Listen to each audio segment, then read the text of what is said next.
Communism అనే మాటల క్రమంలో ఒక మాట తరచుగా వాడబడుతూ ఉంటుంది. ఓట్ల ద్వారా వచ్చేది ప్రభుత్వాధికారమని, విప్లవం ద్వారా వచ్చేది రాజ్యాధికారమని, పెట్టుబడిదారి వర్గాన్ని కూలదోసి లేదా సామ్రాజ్యవాదాన్ని కూలదోసి ఇలాంటి మాటలు మాట్లాడుతూ శ్రామిక వర్గం అధికారంలోకి వస్తుందని, అప్పుడు వచ్చేది ఆ విప్లవం ద్వారా రాజ్యాధికారం అని. మరొక మాట కూడా ఇలా మాట్లాడుతున్న వాళ్ళు అంటూ ఉంటారు, ఆ శ్రామిక వర్గ విప్లవం ద్వారా వచ్చింది శ్రామిక వర్గ నియంతృత్వం అని. అదే నిజమైన ప్రజాస్వామ్యం. నియంతృత్వం అనడం, ప్రజాస్వామ్యం అనడం, రాజ్యాధికారం అనడం, ఇవన్నీ కొంత పొంతన లేని మాటలుగా, స్పష్టత లేని మాటలుగా, భిన్నత్వాన్ని ప్రదర్శించడం కోసం ఆధిపత్యాన్ని కూడా ఆ మాటలా ప్రదర్శిస్తూ ఉండేటువంటి మాటలుగా కనిపిస్తూ ఉంటూనే ఉంటాయి. పెట్టుబడిదారీ విధానం అనేది చరిత్ర క్రమంలో ఒక దశలో వచ్చింది, ఒక దశలో పోతుంది. శ్రామిక వర్గం అనేది, పరిశ్రమలు అనేవి, కర్మాగారాలు అనేవి ఒక దశలో వచ్చాయి. అంతిమంగా అవి అందరి సొత్తుగా మారతాయి.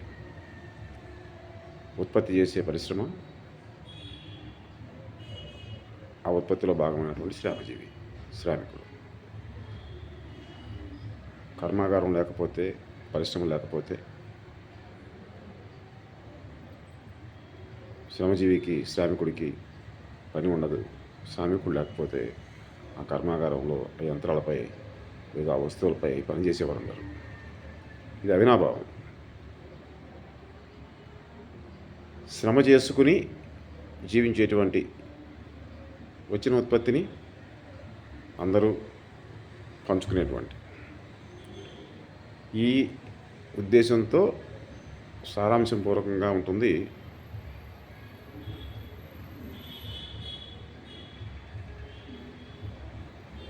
కమ్యూనిస్టు సమాజం అనేది.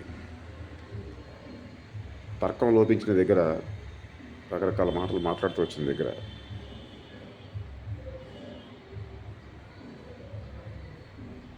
వ్యక్తులు ముందుకు వచ్చేసి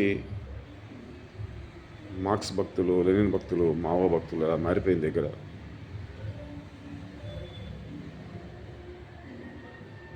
సుత్తి కొడవలి గుర్తుకి ఒక నక్షత్రం, 3 నక్షత్రాలు, 5 నక్షత్రాలు ఇలా కలుపుకుంటూ వెళ్ళిపోతూ వచ్చిన దగ్గర,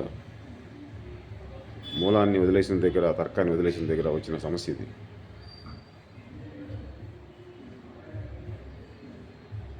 పెట్టుబడిదారీ సమాజం అన్నప్పుడు 2 వర్గాలు ఉంటాయి.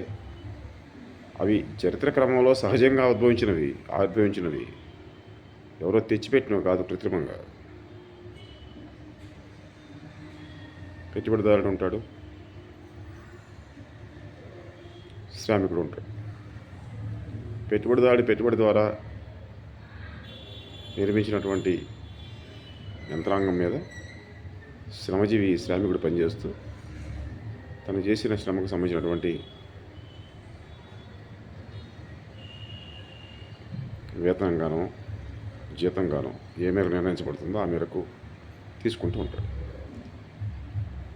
శ్రామికుడి యొక్క కష్టంలోంచి మిగులు లేకపోతే పెట్టుబడిదారుడికి లాభం అనేది ఉండదు, సహజంగా ఉండేటువంటిది.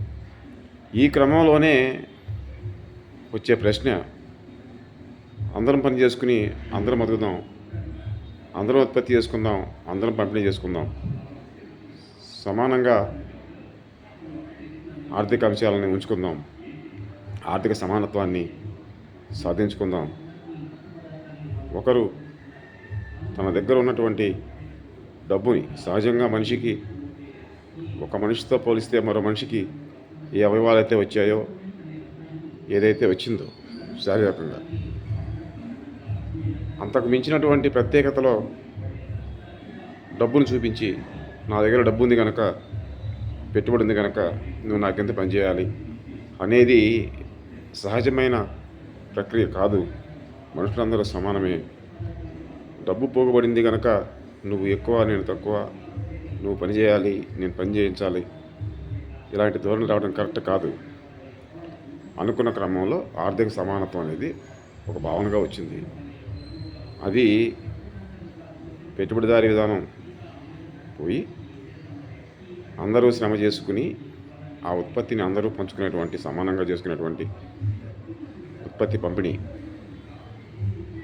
క్రమంలోనే కమ్యూనిస్ట్ సమాజం అనేది ఉంటుంది.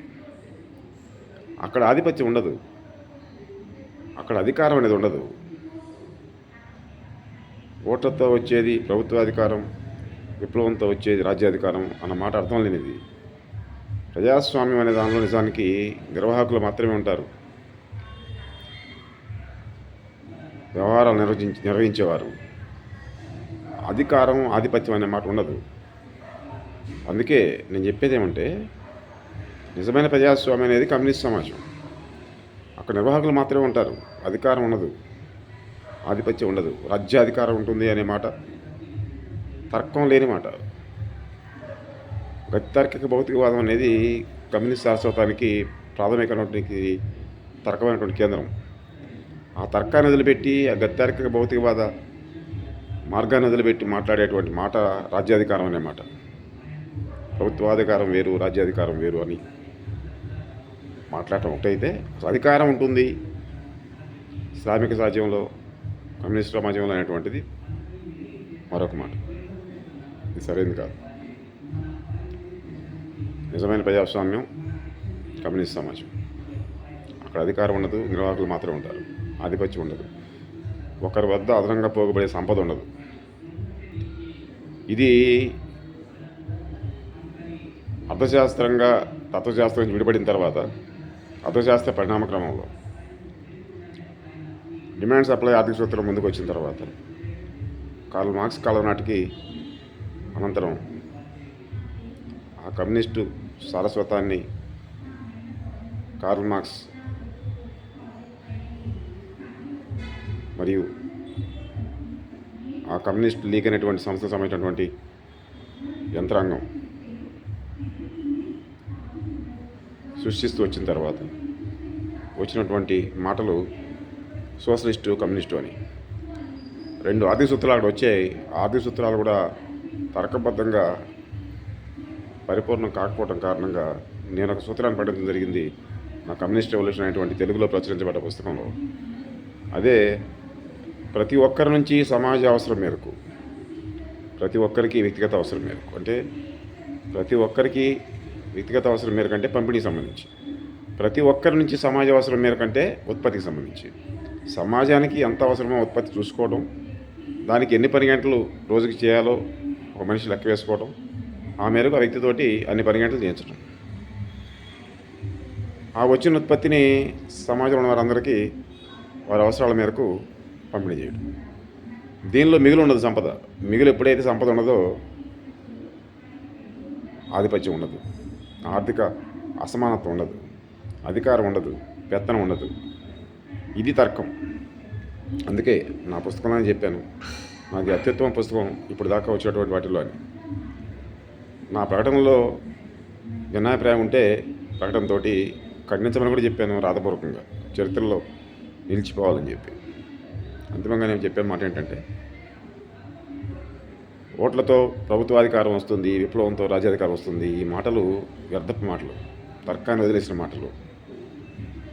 పెట్టుబడిదారీ విధానాన్ని దాటిన తర్వాత అందరూ పని చేసుకుని, అందరూ ఉత్పత్తి చేసుకుని, అందరూ అవసరాల మేరకు పంచుకునేటువంటి కమ్యూనిస్ట్ సమాజం వస్తుంది, అనివార్యంగా వస్తుంది. చరిత్ర క్రమంలో ఒక దశలో పెట్టుబడిదారీ వ్యవస్థ వచ్చినట్లే భూస్వామ్యాన్ని దాటి. అది చరిత్ర పరిణామక్రమం. ఎవరు ఆపగలిగింది కాదు, ఎవరు హఠాత్తుగా ఒకరోజు ముందే తెచ్చేది కూడా కాదు. అక్కడ ఉండేటువంటి ప్రతి ఒక్కరి నుంచి సమాజ అవసరం మేరకు ప్రతి ఒక్కరికి వ్యక్తిగత అవసరం మేరకనే ప్రాతిపదికన ఎప్పుడైతే ఉత్పత్తి పంపిణీ జరుగుతుందో అక్కడ నిర్వాహకులు మాత్రమే ఉంటారు, అధికారులు ఉండరు. అధికారం ఉండదు కనుక, ఆధిపత్యం ఉన్నది కనుక అది రాజ్యాధికారం, ప్రభుత్వ అధికారం లాంటి మాటలకు వర్తించేది కాదు. ఈ 4 మాటలు అవసరం అనిపించి ఇక్కడ చెప్పాను.